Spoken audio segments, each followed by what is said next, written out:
68%. Just let that number sink in for a second. We're talking about an island nation that is literally world famous for its sprawling marine wealth. Yet, 68% of Indonesia's poorest populations live right there, right on the coast. It's this massive, glaring paradox, isn't it? Like, why are the very people living closest to all that ocean bounty the exact same folks who are the most vulnerable? Well, welcome to The Explainer. Today, we're going to unpack that exact paradox. We'll be looking really closely at the intersecting crises facing Indonesian fisherfolk, and we're drawing this directly from a comprehensive framework recently presented by the Indonesian Traditional Fisherfolk Union. You'll hear me refer to them as KNTI. We're going to visualize exactly what is happening on the ground and, importantly, explore the real solutions they are bringing to the table. Here is our quick roadmap for today. 1. The coastal poverty paradox. 2. The traditional fisher network. 3. When oceans grow fierce. 4. Structural and economic barriers. And 5. The fight for justice. All right, let's jump straight into section 1. The coastal poverty paradox, living on the edge. You see, the baseline poverty in these areas is heavily magnified by environmental factors. It's not just a matter of, getting a low income from your daily catch. We're looking at a severe lack of access to clean water, coupled with poor sanitation and inadequate housing. That combo creates incredibly high environmental health risks. We're talking about increased exposure to waterborne diseases that directly hit their health and their productivity. It essentially locks these communities into a really harsh cycle of poverty before they even launch their boats for the day. Moving on to Section 2, the Traditional Fisher Network, Scale and Scope. Now, the organization representing these communities, KNTI, is huge. They have a massive nationwide footprint operating across 82 districts and 25 provinces. So this isn't just a small, localized group. This is a highly organized network representing the fishers out on the boats, sure, but also the entire coastal workforce, salt farmers, fish processors, and aquaculture farmers. Understanding that scale is absolutely crucial because it shows us that these challenges aren't isolated. They are completely systemic, affecting a huge chunk of Indonesia's coastal workers. Section 3, When Oceans Grow Fierce, the Climate Impact. We're seeing fundamental climate shifts actively dismantling these traditional ways of making a living. Take the traditional fishing seasons, for example, particularly from December to March. Those are now getting completely thrown off by extreme weather and huge waves. And because rising sea temperatures are actually changing where the fish migrate, these small-scale fishers are being forced to go up to 20 miles farther out to sea just to find a catch. 20 miles. And honestly, in a lot of cases, these extreme conditions are just straight up halting vessel operations altogether. And of course, that builds into a much larger crisis back on land. It's not just dangerous out on the water, the coast itself is literally under siege. Communities are getting hit hard by tidal floods, locally known as banjirop, along with severe coastal abrasion and whirlwinds. So it's not just about losing a day's catch anymore. We're talking about the actual physical destruction of people's homes and fishing equipment. It's driving massive coastal degradation, land loss, and inevitably forcing entire communities to pack up and leave. Section 4, Structural and Economic Barriers, Beyond the Weather. You can see the stark reality of this out on the water. Traditional fisherfolk having to protest land reclamation right from their small wooden boats. This is the visual embodiment of what KNT calls coastal grabbing.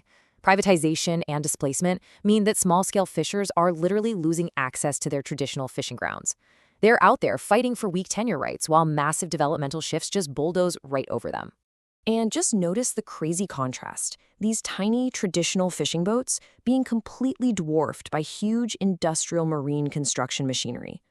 According to KNT data, the current zoning laws, specifically a regulation known as the RZW3K, allocate a tiny, tiny fraction of space for fisher settlements, less than 0.5%. The overwhelming priority is just handed over to large-scale construction and commercial projects, totally shrinking the productive coastal areas these folks absolutely rely on. Now, on top of being pushed out spatially, there's a crippling infrastructure gap. Think about this. There are over 13,000 coastal villages in Indonesia, yet there are only 500 dedicated fuel stations available for them. That is a staggering mismatch. It means millions of fishermen are left without any reliable access to subsidized fuel, which they desperately need. Especially now that, as we talked about earlier, they have to travel 20 miles farther out just to catch anything. So, All of this creates a pretty grim statistical reality. A staggering 64.5% of fishers report that their basic rights are just not being met. Over 6 in 10. This highlights a massive perceived failure at the state level to fulfill fundamental rights to a prosperous economy, decent education, and basic health and social protections in these coastal regions. When you put all the pieces of this puzzle together, it creates a very specific, vicious cycle of debt. Step 1. Climate shifts force fishers farther out into dangerous waters. Step 2. That forces unpredictable catches and significantly higher fuel costs, especially since they can't get that subsidized fuel easily. So, Step 3. To survive the immediate financial hit, fishers have to tie themselves to middlemen, which locks them into this ongoing, inescapable debt. It's a structural trap, plain and simple. Finally, Section 5. The Fight for Justice, KNTI Solutions.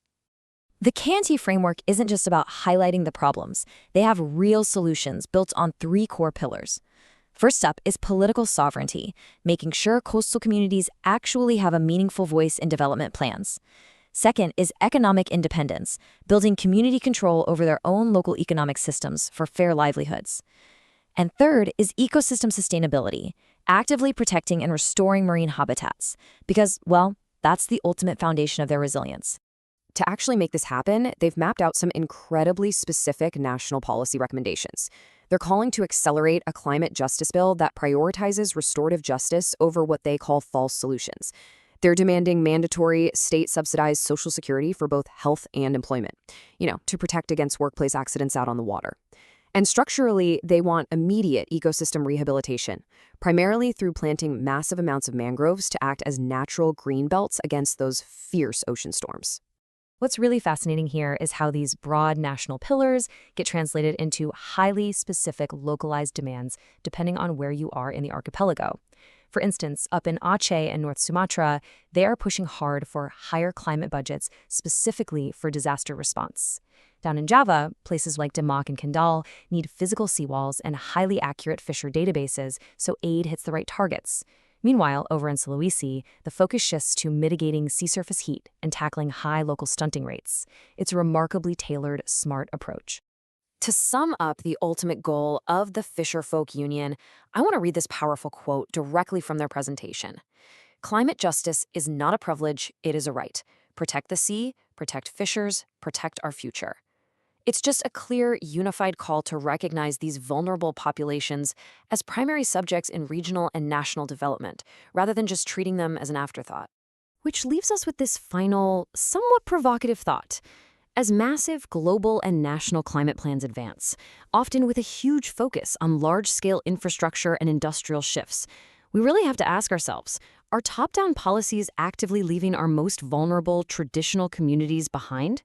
Who exactly gets a seat at the table when we design the climate future? Thanks so much for joining me on this explainer. I hope it provided a clear, structured lens into the real challenges and the incredibly smart solutions coming from Indonesia's traditional fishers. Keep questioning and keep learning.